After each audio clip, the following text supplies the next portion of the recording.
حاجی بسم الله الرحمن الرحیم. ډیر ملګري زمونږ نه تاسو کوي چې کوم مونږ واک کوو یا ایکسرسایز کوو د فټنس حواله سره، نو دوه درې قسمه ملګري دي چې بعضې کسان داري چې د هغوی د ویټ مسله ده، ویټ سیوا ده، لکه څنګه چې زمونږ ویټ سیوا ده. دلته راکم ملګري مونږ ولاړ یو، نو مونږ کوشش کوو چې مونږ خپل وزن کمو. بعضې کسان دي هغوی خپل فټنس راولي، خو کوم ملګرو چې ویټ سیوا دی، وزن سیوا دی، نو هغوی تاسو کوي چې یاره زمونږ به ډایټ په مونږ کم قسمه ډایټ پکو. نو اکثر په دې جیمز کې یا چې کوم ډایټ ښیي نو هغه خو ډېر زیات مطلب ګران هم دی او بل خطرناک هم دی. لکه نو ډایټ بیلنس ډایټ پکار دی، دا نه ده پکار چې یو څیز ته مکمل پرېږدي او بل شروع کې دا بیلنس ډایټ نه دی. بیلنس ډایټ دا دی چې ستا پکې هر یو قسمه غذا تا ته پکې ملاویږي، نو دا بیلنس پکار دی. لہذا چې کوم ملګري دا ګروپ زموږ یا جوین کړی دی یا موږ سره په مختلف ځایونو کې آنلاین موږ سره لګیا دي، په دې باندې په دې سوشل میډیا باندې او په دې یوټیوب باندې او په دې واتساپ په ذریعه سره خلکو داسې کاروبار جوړ کړی دی که نه، او دا یو مطلب د کاروبار په وجه باندې خلک داسې په یو سسپنس کې ساتلی چې داسې ډایټ پکار دی او دا پکار دی.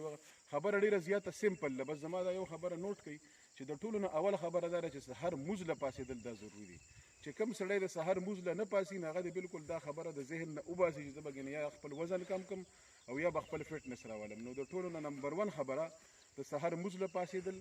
او نمبر 2 خبره سحر مونځ پسې راوتلل په خپله علاقه کې، لکه او په یو ټریک باندې روانېدل. اکثر ملګري دا ذهن ته خبره غورځولي چې زموږ په علاقه کې ګراوند نشته او زموږ په علاقه کې واکینګ او جاګینګ ټریکس نشته او موږ په دیهاتو کې اوسو، نو موږ به څنګه ایکسرسایز کوو، موږ دپاره به ځای کمي. دا بالکل غلطه خبره ده. دې لپاره نه ګراوند ته ضرورت شته نه جاګینګ ټریکس ته ضرورت شته. پکار دا ده چې بس څنګه ته د خپل جومات نه راوځې نو د خپل کلي علاقې په یو لاره باندې روان شي چې هغه لاره ستا غرونو طرف ته تلي،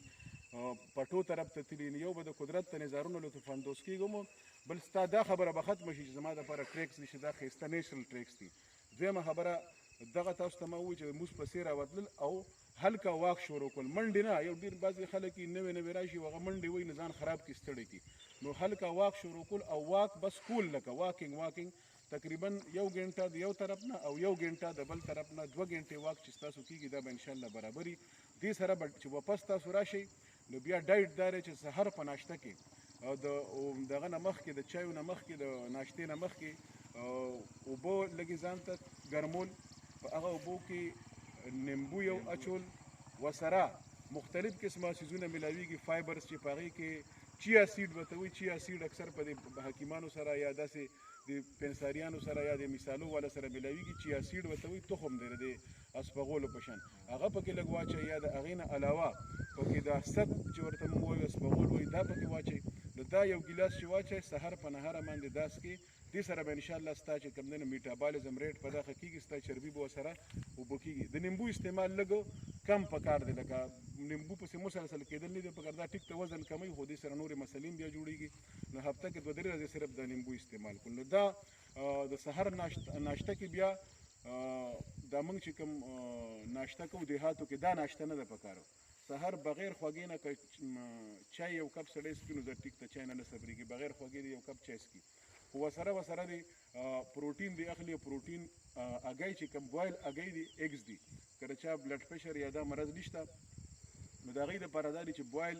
ایګز چې کوم دی نو سحر 2-3 هغه د هغې هغه سپین صرف خوري او هغه زیړې پرېږدي، ټیک ده که نه هغه دغه دی دغه کوي انشاءالله. نو دې سره به دی دغه د موړ به برابر به او غرمه روټۍ ایوایډ کول، لکه غرمه روټۍ بالکل دا د خپل دغه نه وباسئ. نو دې سره به انشاءالله ښه شي. نو بعضې ملګري وایي موږ غرمه اوږې کېږو، نو چې تاسو اوږې کېږئ نو د هغې دپاره بیا دا دی چې ځان له یو پلیټ یو دا سلاد جوړ کړئ، په هغې کې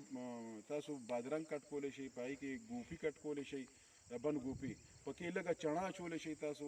ماسته پکې اچولی شئ، مثاله پې د چاټ ته پاسه اچولی شئ ذایقې دپاره. نو دغه په غرمه کې دغه خوراک کول او ماښام بیا چې کوم تاسو ماښام ته رسئ نو ماښام یو چپاتی صرف خوړل او هغه که مطلب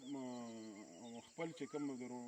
نارمل تاسو خوراک کوئ هغه به هغه نه کوئ، یو چپاتی مقدار روټۍ خوړل انشاءالله یو میاشت کې به مکمل تاسو ته فرق بخصوصیږي په خپل باډي کې، نوره بیماري به هم انشاءالله نه وي او دې سره به ستاسو ډایټ هم بیلنس وي او واک هم برابر وي. او اخري خبره که تاسو وایئ چې یاره موږ د بعضې کسانو ته ډېره زیاته لوږه لګي، نو د دې لوږې لګېدو په وجه باندې خلک خوراک کوي، لوږه لږې خوراک کوي. نو د هغې په وجه دا دی چې انسان خوراک ډېر کوي، انفوډ ډېري او د هغې بیا یوز کمي، نو مسلې جوړېږي، فیټس جوړېږي په وجود کې. هغه یې دپاره دا کول دا تور انځر میلاویږي وچ په دغه کې ډرای فروټ والا سره تور انځر هغه د شپې نه 2-3 دانې په اوبو کې اچولو او هغه چې ته سحر په نهاره باندې 3 دانې هغه انځر وچ وخوري نو بیا ټوله ورځ به داسې وي چې ته به وایې چې زموږ ما چېرته ډېر زیات خوراک کړی دی نو ستا به خوراک ته اشتها کموي او خوراک به ته کم کوي نو لهذا دغه تور انځر لون ته استعمالول نور داسې څه خاص پکې نشته او اخري خبره دا ده چې د دې خپل ټول خوراک نه بیکري څیزونه بیکري آیټمز چې دي تاسو پیژنئ چې بیکري آیټمز څه څه دي په تفصیل کې نه ځو بیکري د خپل دغه نه ایستل کولډ ډرنکس مکمل ایستل چاول مکمل ایستل خیر ده که چاولو بعضې خلکو دغه کېږي نو 9-10-11 ورځې پس چېرته کې چاولو له خواته تلل چاول خوړل دا څیزونه د خپل خوراک نه ایستل دې سره به انشاءالله ستاسو وجود کې فرق راځي الله تعالی دې وکړي چې زموږ د معاشره ښکلې شي صحتمنده شي زموږ د وجودونه زموږ د صحتونه دا ښکلي شي او الله تعالی دې موږ له د دې ښو صحتونو په وجه د خپل دین د کار کولو توفیق راکړي او د خپل دین دپاره د الله تعالی موږ روغ او جوړ کړي جزاک الله ډېره مهرباني شکریه